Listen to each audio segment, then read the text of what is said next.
সে পরীক্ষায় পাশ করে ফেলেছে। এবার আজরাইল আলাইহিস সালাতু ওয়াস সালাম ওই মুমিন বান্দার নিকটে চলে আসে। আসার সাথে তার সাথে আরো 500 ফেরেশতা নিয়ে আসে। প্রত্যেক ফেরেশতার হাতে জান্নাতের কাফন থাকে। কি থাকে? জান্নাত থেকে কাফন নিয়ে আনা হয়। শুধু তাই নয়, প্রত্যেক ফেরেশতার সাথে রায়হানের ফুলদানি থাকে। কিসের ফুলদানি? রায়হানের ফুলদানি থাকে।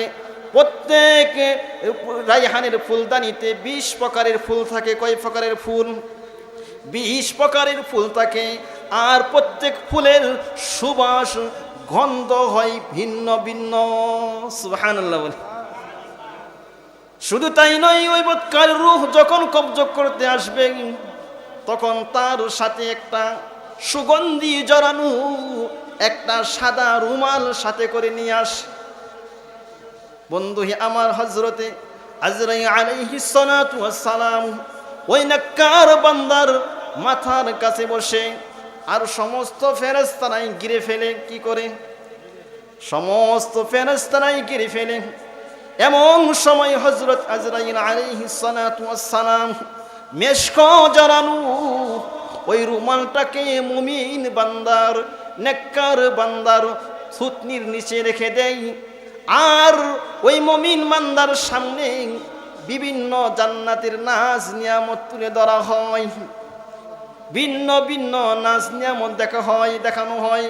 কখন ওই মুমিন বান্দার সামনে জান্নাতের হুরগুলো নাচতেছে, এটা দেখানো হয়। সুবহানাল্লাহ বলবেন না? মুমিন বান্দা যখন এটা দেখতে থাকে, কখনো তার সামনে জান্নাতের হুরগুলো নাচতেছে, হেলতাছে, দুলতাছে। আমরা দুনিয়াতে কত নাচ দেখলাম, দেখছি না? অনেকে নাচ দেখি। এই নাচ আর সেই নাচ হবে না, এই সুন্দরী আর সেই সুন্দরী হবে না। ওটা দারুণ নাচ হবে। আর ওই হুরগুলো সুন্দর, অনেক সুন্দর থাকবে। কেমন সুন্দর থাকবে? পরনে কাপড় বেদ করে ওই হুরদের হাড্ডি মগজগুলো দেখা যাবে। ওই হুরগুলি যদি দুনিয়ার সমুদ্রের ভিতরে যদি থুতু নিক্ষেপ করেন, তাহলে সমুদ্রের সকল পানি, সমস্ত পানি মিষ্টি হয়ে যাবে। হুরদের যদি একটা আঙ্গুল যদি এই পৃথিবীতে যখন বের করে দেয়, তাহলে এই সূর্যের আলো থেকে ওই হুরদের আঙ্গুলের সৌন্দর্যই বেশি হয়ে যাবে। এই হুরগুলো মুমিন বান্দার মৃত্যুর সময় নাচতে থাকবে, হেলতে থাকবে। কখনো কখনো ওই নেককার বান্দার সামনে গেলমানগুলো লুটোপুটি খেলতে থাকবে। এমন দৃশ্য দেখে মুমিন বান্দা, আমলওয়ালা বান্দার রূহটা ছটফট করতে থাকবে, বাহির হতে চাইবে। কেমন ভাবে ছটফট করতে থাকবে বন্ধু আমার? খাঁচার ভিতরে আটকা পাখি যেমন করে খাঁচা থেকে বাইরে হওয়ার জন্য যেমন করে ছটফট করতে থাকে, মুমিন বান্দার রূহটা তার দেহে থেকে, তার শরীর থেকে বাহির হওয়ার জন্য এরকম ছটফট করতে থাকবে। এমন সময় তাকে সম্বোধন করে বলা হবে, ইয়া আইয়াতুহান নাফসুল মুতমাইন্নাহ, হে প্রশান্ত আত্মা, ইরজিই ইলা রাব্বিকি রাদিয়াতান মারদিয়াহ, তুমি তোমার রবের নিকটে ফিরে আসো সন্তুষ্ট চিত্র হয়ে। ফাদখুলি ফি ইবাদি, অতঃপর তুমি আমার বান্দাদের অন্তর্ভুক্ত হয়ে যাও। সুবহানাল্লাহ বলবেন না? ওয়াদখুলি জান্নাতি, এবং আমার জান্নাতের ভিতরে প্রবেশ করো। এই কথাগুলো তাকে সম্বোধন করে বলা হবে, হে প্রশান্ত আত্মা, তুমি তোমার রবের দিকে ফিরে যাও, খুব আনন্দ চিত্তে সন্তুষ্ট হয়ে তুমি তোমার রবের দিকে ফিরে যাও, আর আমার বান্দাদের অন্তর্ভুক্ত হয়ে যাও, আমার সেই অনন্তকালের জান্নাতের ভিতরে তুমি প্রবেশ করো। অন্যত্র আল্লাহ রব্বুল আলামিন ওই মুমিন বান্দার ব্যাপারে বলেছেন, ইন্নাল্লাযীনা ক্বালু রাব্বুনাল্লাহ সুম্মা ইসতাকামু তাতানাজ্জালু আলাইহিমুল মালাঈকাতু আল্লা তাখাফু ওয়া লা তাহজানু ওয়া আবশিরু বিল জান্নাতিল্লাতী কুনতুম তুআদুন। আল্লাহ তাআলা বলেন, ইন্নাল্লাযীনা ক্বালু রাব্বুনাল্লাহ, নিশ্চয়ই যারা বলে আমাদের রব হচ্ছেন আল্লাহ। আমাদের রবকে, আমাদের রব হচ্ছেন আল্লাহ। বন্ধুকে আমার, আমাদের রব হচ্ছে আল্লাহ, এই কথাটা শুধু মুখে বললে চলবে নাকি? রবকে এমনভাবে আপনাকে স্বীকার করে নিতে হবে, রব যা বলেছেন, রব যা আপনাকে নির্দেশ করেছেন এবং যা থেকে বিরত থাকার জন্য বলেছেন, এই সবগুলো জীবনের মৃত্যুর আগ পর্যন্ত আপনাকে স্বীকার করে মেনে আপনাকে যেতে হবে। আপনি যদি আল্লাহকে আল্লাহ বলে মেনে, আল্লাহকে রব বলে মেনে যদি আপনি আর আল্লাহর হুকুম অনুযায়ী যদি আপনার মৃত্যুর আগ পর্যন্ত জীবনটা পরিচালিত করতে পারেন, আল্লাহকে রব হিসাবে মেনে নিয়ে যদি আপনি স্থির থাকতে পারেন, অটল থাকতে পারেন, অবিচল থাকতে পারেন, তাহলে আল্লাহ রব্বুল আলামিন বলেন, তাতানাজ্জালু আলাইহিমুল মালাঈকা,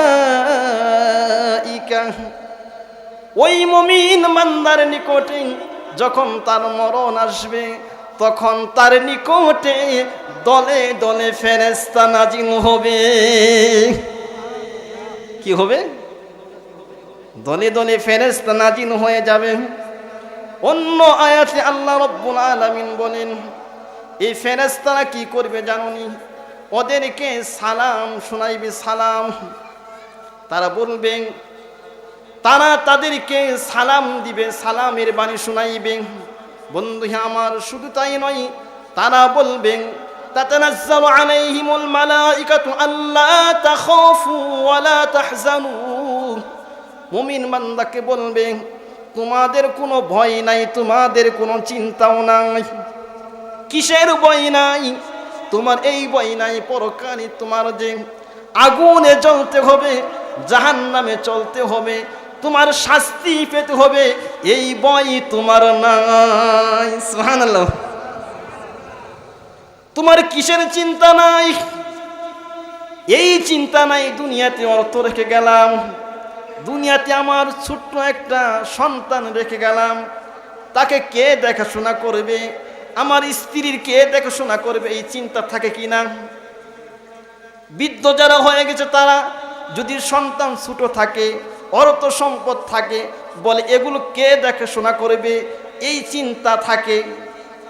ফেরেশতারা বলেন, আল্লা তাখাফু ওয়া লা তাহজানু, তোমাদের কোনো ভয় নাই, চিন্তা নাই। ওই যে দুনিয়ার সম্পদ এবং তোমার বিবি বাল বাচ্চা, এগুলো রেখে আসনা, এগুলোর চিন্তা তোমাদের করতে হবে না, এদের জিম্মাদারি আমরাই নিয়ে নিলাম। সুবহানাল্লাহ। আল্লা তাখাফু ওয়া লা তাহজানু ওয়া আবশিরু বিল জান্নাতিল্লাতী কুনতুম তুআদুন, আর তোমরা শুনো সেই জান্নাতের সুসংবাদ, যেই জান্নাতের ওয়াদা আল্লাহ তোমাদের সাথে করেছেন। সেই জান্নাতের সুসংবাদ তোমরা শুনো, যেই জান্নাতের ওয়াদা আল্লাহ তোমাদের সাথে করেছেন, সেই জান্নাতের সুসংবাদ শুনো। নাহনু আউলিয়াউকুম ফিল হায়াতিদ দুনিয়া ওয়া ফিল আখিরাহ, আমরা দুনিয়াতে তোমার বন্ধু ছিলাম, পরকালেও তোমার বন্ধু থাকবো। সুবহানাল্লাহ বলে। এই নাহনু দ্বারা যদি ফেরেশতা হয় তাহলে ফেরেশতাদের কথা হবে, ফেরেশতাদের কথা হবে আমরা ফেরেশতারা তোমার দুনিয়াতে বন্ধু ছিলাম, পরকালেও বন্ধু থাকবো।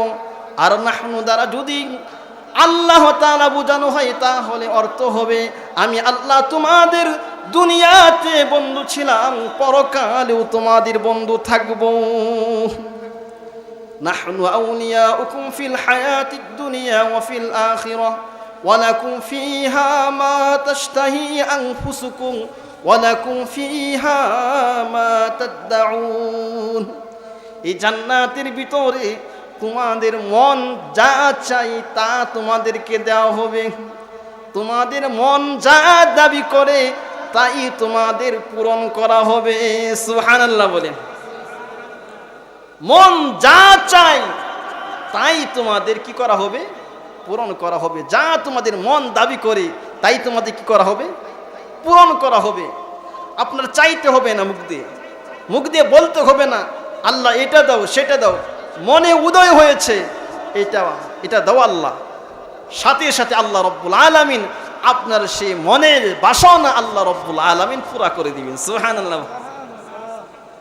হাদিসে এসেছে কোন বান্দা যদি একটা পাখি দেখে, পাখি উড়ে যাইতেছে আর মনে মনে কামনা করেছে পাখিটা যদি গুনাহ হয়ে আসতো, হাদিসে পাকে রাসূল কারীম সাল্লাল্লাহু আলাইহি সাল্লাম বলেন ওই বান্দার সামনে গুনাহ হয়ে তার নিকটে চলে আসবে। একের আয়াতে রয়েছে ওই পাখি যে গুনাহ হয়ে আসলো আগুন এবং দুয়ার স্পষ্ট পাবে না। আমরা যখন রান্না করি আগুন ছাড়া হবে? আগুন ছাড়া হয় না।